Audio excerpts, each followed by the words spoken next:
Hello అండి, welcome to జ్యోతిష్వాల్. ఈరోజైతే మనం విరజాజి మొక్క చూడండి, ఇంత వాసన అయితే ఉంది. పువ్వులు ఇప్పుడిప్పుడే పువ్వులు అయితే వస్తున్నాయి. ఇది చిన్న మొక్క, మనం నర్సరీ నుంచి తెచ్చుకొని ఒక 2 months అయితే అవుతుంది. మొగ్గలు అయితే విపరీతంగా వస్తున్నాయి. మన కిచెన్ వేస్ట్ వాటర్ తోటైనా అయితే ఇంకా పువ్వులు వచ్చినాయి అన్నీ కూడా మనం ఇట్లా తీసేసుకుంటూ వీటికి మంచిగా ఏవైనా ఫెర్టిలైజర్స్ ఇస్తే కిచెన్ వేస్ట్ అయినా కానీ ఎంతో బాగా అయితే వస్తాయి. పువ్వులు చాలా బాగా వస్తున్నాయి చూడండి. ఇంత ఈ పువ్వులని మనము సన్నజాజి పువ్వులు, విరజాజి పువ్వులు ఒకే రకంగా ఉంటాయి. కాకపోతే ఇవి పొట్టిగా, కాడ చిన్నగా ఉంది. ఇంకా సువాసన ఇదొక డిఫరెంట్ వాసన ఉంటుంది. ఇంకా సన్నజాజి కూడా ఒకలాగా ఉంటుంది, చూపిస్తాను. ఇది మనకు సన్నజాజి మొక్క వచ్చేసి బుష్ వెరైటీ అనమాట. చూడడానికి మొక్క మనకి దగ్గరగా గుబ్బూరుగా పెరుగుతూ ఉంటుంది. ఎప్పటికప్పుడు ప్రూనింగ్ చేసుకుంటూ వీటికి ఎరువులు ఇస్తూ ఉంటాయి. నేను ఇది 100 రూపీస్ టబ్బులో ఈ విధంగా అయితే పెట్టుకున్నాను. కొంచెం దానికి మట్టికి డైరెక్ట్గా ఎండ తగలొద్దని ఇలాంటి బ్యాగ్లో మొక్కలు పెట్టేసి దానికి డైరెక్ట్ సన్లైట్ తగలకుండా అయితే పెట్టుకున్నాను. ఏంటంటే పూల మొక్కలకి, కూరగాయల మొక్కలకి ఎండ అవసరమే, 6 నుంచి 8 గంటలు ఎండ అవసరమే. కానీ ఈ ఎండాకాలంలో విపరీతంగా ఎక్కువగా ఉంటుంది కదా. మనం మొక్కలు ప్లాస్టిక్ కంటైనర్లో పెట్టుకుంటాము. ఆ ప్లాస్టిక్ వేడికి ఆ మొక్కలు మాడిపోయే అవకాశం ఉంటుంది. అలా కాకుండా ఉండాలి అంటే మనం ఇట్లా పెద్ద కంటైనర్లో ఏవైనా మొక్కలు పెట్టుకుంటే వాటికి ఈ విధంగా సపోర్ట్గా ఇలా పెట్టుకోవడము, మల్చింగ్ లాగా ఏవైనా అట్ట మొక్కలు, పేపర్లు అవన్నీ వేసుకుంటే మొక్కకు కొంతవరకు సేఫ్గా ఉంటుంది. మనం ఒక గొడుగు పట్టుకొని ఎండలో వెళ్తే ఏ విధంగా ఉంటుంది, క్యాప్ పెట్టుకొని అలా ఈ మొక్కలకి కొంచెం సేఫ్ చేసిన వాళ్ళం అవుతాము. ఇది విరజాజి మొక్క అండి. దీనికి పువ్వులు ఎక్కువ రావడానికి ఏం ఫెర్టిలైజర్స్ ఇస్తున్నానో అది చూపిస్తాను. చిన్న వీడియోని స్కిప్ చేయకుండా లాస్ట్ వరకు చూడండి. చూసారు కదా, ఈ మొక్కకి ఇప్పుడైతే ఇన్నే పువ్వులు ఉన్నాయి. ఇంకా ముందు వీడియోలో ఎక్కువ వచ్చినప్పుడు మళ్ళీ మరిన్ని టిప్స్ అయితే షేర్ చేస్తాను.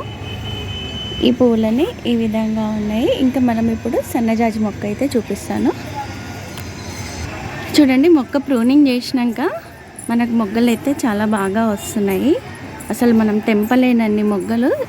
ఆవదేమో మొగ్గ పువ్వు చిన్నగా వస్తుంది కదా, కాడ చిన్నగా వచ్చేసి ఇదేంటంటే కొంచెం పొడుగ్గా ఉంది. ఈ విధంగా ఉంటుంది. ఇది డిఫరెంట్ వాసనతోటి ఉంటుంది. అసలు పువ్వులు అయితే మనకు సాయంత్రం టెర్రస్ పైకి రాగానే ఈ పువ్వుల వాసనే ఎక్కువగా ఉంటుంది. చాలా బాగా అనిపిస్తుంది. ఈ పువ్వులు ఏంటంటే విరజాజి పూలతోటి పోలిస్తే చాలా సెన్సిటివ్గా ఉంటాయి. ఎక్కువసేపు తల్లో పెట్టుకోవడానికి ఉండదు. ఇవి పూజ వరకే వాడతాను నేను. ఇంకా మిగతా పువ్వులు, మళ్ళీ అలాంటివి అయితే మనం పెట్టుకున్న ఛాన్స్ సేపు ఉంటాయి. కానీ ఇవైతే ఎక్కువసేపు మనం తలలో పెట్టుకోవడానికి ఉండదు. మనం మాల కట్టుకొని ఒకరోజు సాయంత్రం పూటనే వస్తాయి ఇవి. ఇంకా కొంచెం సేపు అయిందనుకోండి, 7 అయిందంటే ఇంక ఇవి మొత్తం వీచుకుంటాయి. మనకు తెంపడానికి ఉండదు, చెట్టు పైన ఉంచేయాల్సి వస్తుంది. మనం ఒక 5:30 నుంచి 6 లోపలికల్లా ఈ మొగ్గలన్నీ తెంపేసుకుంటే మాల కట్టుకోవడానికి ఈజీగా ఉంటుంది. ఎప్పటికప్పుడు మనం వీటిని ఏంటంటే ఈ ఎండిపోయినాయి ఇవి తీసేస్తూ మనం మామూలుగా మనం ఎప్పుడు ఇచ్చే నేను రోజు చూపిస్తూ ఉంటాను కదా, ఆ ఫెర్టిలైజర్స్ ఇస్తే అయితే సరిపోతుంది. ఈరోజు ఏంటంటే విరజాజి మొక్క, సన్నజాజి మొక్కకి తేడా అనమాట. ఈ వీడియోలో చూసారు కదా, అవేమో చిన్న కాడతోటి పొట్టిగా ఉంటాయి, ఇవి కొంచెం పొడుగ్గా ఈ విధంగా ఉంటుంది. ఇదేమో సన్నజాజి కూడా ఇది క్రీపర్ వెరైటీ అనమాట. మనకి కింది ఫ్లోర్ నుంచి పై వరకు వచ్చింది. ఇది క్రీపర్ వెరైటీ. విరజాజి ఏమో బుష్ వెరైటీ అనమాట. అందులో కూడా క్రీపర్ వెరైటీ ఉంటుంది. కానీ మనము టెర్రస్ పైన కాబట్టి ఆ విధంగా కంటైనర్లో పెట్టుకున్నాము. ఈ మొక్కలన్నిటికీ నేను ఇచ్చే ఫెర్టిలైజర్స్ అండి. ఇంకా కిచెన్ వేస్ట్ వాటరు, పప్పు, ఉల్లిపాయలు ఇవన్నీ కడిగిన వాటరు. దీనికి ఇప్పుడు ఒక 2 వంతులు ఈ వాటర్ ఉంటే దీనికి 20 వంతులు అయితే మామూలుగా ఈ వర్షం వాటరు. ఇంకా ఇక్కడ చూసారు కదా, ఆనియన్ పీల్ ఫెర్టిలైజర్. మనం ఎండిపోయిన బాగా పొరలాగా ఉండే పొట్టుని ఈ విధంగా నీళ్ళల్లో వేసి పెట్టేస్తాను. ఎలాంటి చెడు వాసన ఉండదు, స్మెల్ ఉండదు. ఈ వాటర్ని ఆ నీళ్ళల్లో ఒక్కొక్క మగ్గు చొప్పున కలుపుకొని, అదేవిధంగా ఇది లీఫ్ కంపోస్ట్ అనమాట, ఆకులని ఈ విధంగా అన్నీ కలిపేసి అయితే మొక్కలకి ఇస్తూ ఉంటాను. ఇంకా గార్డెనింగ్ అంటే ఇదే అండి. మనం కిచెన్ వేస్ట్ వాటితోటి ఎంతో బాగా ఈ మొక్కలను అయితే పూల మొక్కలకి వాటర్ ఇవ్వచ్చు. అక్కడ చూసారా, కనకాంబరాలు కూడా ఈ విధంగా పూస్తున్నాయి. ఒకసారి మీరు ఈ కంటైనర్ని గమనిస్తే మీకు అర్థమవుతుంది. చూడండి, ఇక్కడ మనము గార్డెన్లో వచ్చే ఆకులు కట్టెలు అవన్నీ కూడా ఈ విధంగా వేస్తే ఇదంతా కూడా కంపోస్ట్గా మారుతుంది. ఇది కూడా వీటికి ఎరువే అనమాట. ఇలా మారిందే కొంచెము చూడండి ఆకులతోటి ఈ విధంగా తయారు చేసిన కంపోస్ట్ అనమాట. వీటికి ఏంటంటే ఎప్పటికప్పుడు మనం గుల్లగా చేసుకొని ఇవన్నీ ఇస్తుంటే మొక్కలు చాలా ఏపుగా గుబురుగా పెరుగుతూ ఉంటాయి.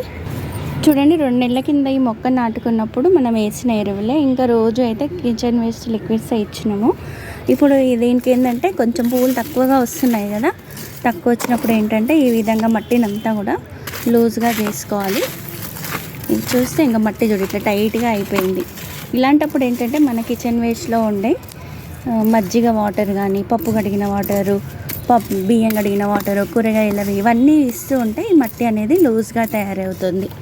అట్లా ఎట్లా అంటే ఈ విధంగా చూడండి, ఇట్లా ఈ విధంగా మట్టి ఉంటేనే మనకు మొక్కలు చాలా బాగా పెరుగుతాయి. అన్ని కంటైనర్లో కూడా మీరు గమనిస్తే ఈ విధంగానే ఉంటుంది. ఒకసారి అయితే ఈ మట్టిని మొత్తం లూజ్గా చేసుకొని ఎంతో ఈజీగా మనం కొంచెం శ్రమ అనుకోకుండా చేసుకుంటే ఈ పూల మొక్కల్ని ఎంతో ఈజీగా పెంచుకోవచ్చు. ఇదంతా కూడా నేను ఈ మొక్కకి వేడి తగలకుండా అని ఈ విధంగా ప్రూనింగ్ చేసిన ప్రతి చెట్టు యొక్క కొమ్మలు ఆ విధంగా వేసుకున్నాను. ఇక్కడ ఒకటి మనం గమనించాల్సింది ఏంటంటే పెస్ట్ ఉన్నవి కానీ పురుగు పట్టిన ఆకులు కొమ్మలు అలాంటివి వేసుకోవద్దు. ఎందుకంటే అది మళ్ళీ ఈ మొక్కకి అటాక్ అవుతుంది. మనము ఎలాంటి పెస్ట్ లేని మంచి కొమ్మలని పొడవుగా వెళ్తున్న దాన్ని గుబురుగా చేసుకునే మొక్కకు తీస్తూ ఉంటాం కదా, అవి అయితే వేసుకోవచ్చు. చూడండి మట్టినంతా ఈ విధంగా లూజ్గా వేసిన కదా, ఇప్పుడు ఏం చేయాలంటే ఇట్లా ఇంకా మట్టి అంతా ఇట్లా లూజ్గా అయ్యింది.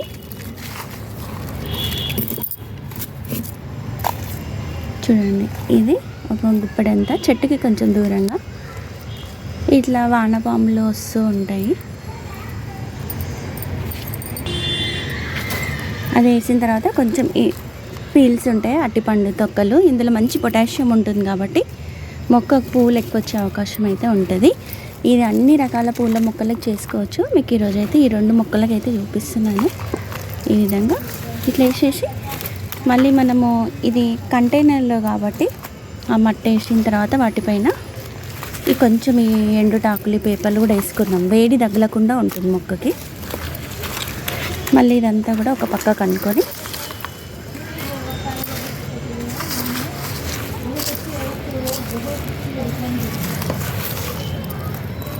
చూడండి ఇక్కడ కూడా కొద్దిగా ఈ విధంగా వేసి ఈ విధంగానే చేసుకోండి. పువ్వులు అయితే చాలా బాగా వస్తాయి. నేనైతే అన్నీ ఇదే విధంగా అండి ఫ్రీ ఫెర్టిలైజర్స్ మన మొక్కలకి. ఇదంతా కూడా మళ్ళీ కవర్ అయ్యేటట్టు వేసుకోవాలి. సేమ్ చుట్టూరుతో అంతే. ఇంకా ఈ విధంగానే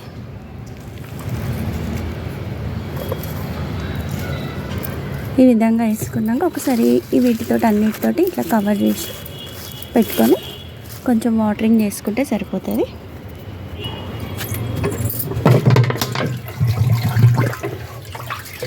ఇట్లా అంతే. ఇదంతా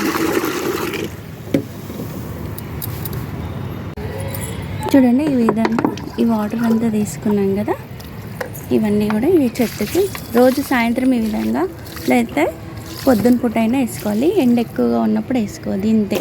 ఈ విధంగా వాటర్ ఈ విధంగా పోసుకుంటాం కదా, ఈ మొక్కకు కావాల్సిన న్యూట్రియన్స్ అన్నీ అంది మంచిగా మట్టి కూడా లూజ్గా అవుతుంది. మనకు పువ్వులు అయితే చాలా బాగా వస్తాయి. ఆ బ్యాగ్ దీనిపైన పెట్టేద్దాం. ఇంకా ఇలా చేయడం వల్ల మొక్కకి సహజ సిద్ధంగానే ఎరువులు అందిస్తాం కదా మనం. అన్నీ కూడా ఇంట్లో పడేసే వాటిని ఇచ్చినందువల్ల మొక్క హెల్తీగా పెరుగుతుంది. పువ్వులు చాలా బాగా వస్తాయి. వానపాములు కూడా పుట్టలుగా అందులో పుడతాయి.